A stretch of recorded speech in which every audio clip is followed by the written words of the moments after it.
चांद की राजकुमारी। बहुत दूर आसमान के उस पार चांद पर एक सुंदर सा महल था। वहां रहती थी राजकुमारी लूना, जो चांद की रोशनी से बनी थी। उसकी हंसी से तारे चमकने लगते और उसके गुनगुनाने से रातें मधुर हो जाती।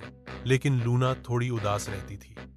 वह चाहती थी कि धरती के बच्चों से मिले, उनके संग खेले और उन्हें अपने जादुई चांद महल की सैर कराए। एक रात जब धरती पर आरव नाम का नन्हा बच्चा अपनी बालकनी में बैठा चांद देख रहा था, उसने अचानक एक तारा टूटते देखा। उसने झट से आंखें बंद करके मन ही मन प्रार्थना की, काश मैं चांद पर जा पाऊं। तभी हवा में झुनझुनाहट सी गूंजी। आरव ने आंखें खोलीं तो देखा, उसके सामने राजकुमारी लूना खड़ी मुस्कुरा रही थी। उसके बाल तारों जैसे झिलमिलाते थे और हाथ में एक जादुई छड़ी थी। आरव, तुम्हारी इच्छा सुनकर मैं आई हूं, क्या तुम मेरे साथ चांद चलोगे? आरव की आंखें खुशी से चमक उठी।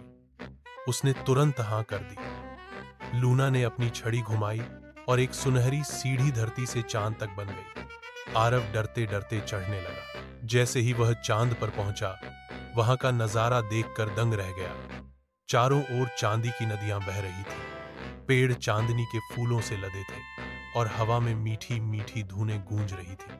लूना ने आरव को जादुई फव्वारे दिखाए, जहां से दूध की धारा निकल रही थी। फिर वह उसे तारों की झील पर ले गई, जहां तारों जैसी छोटी छोटी मछलियां तैर रही थीं।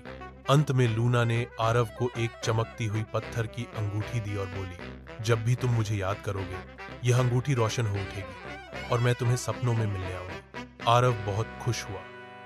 फिर लूना ने उसे धीरे से थपकी दी और कहा, अब तुम्हें धरती पर लौटना होगा, लेकिन याद रखना, चांद का यह जादू तुम्हारे दिल में हमेशा रहेगा। अगली सुबह आरव अपने बिस्तर पर था, मगर उसकी उंगली में वही चमकती अंगूठी थी। अब वह रोज रात चांद को देखकर मुस्कुराता और जानता था कि राजकुमारी लूना उसे देख रही है। सीख, कल्पना की उड़ान से हम अद्भुत दुनिया देख सकते हैं।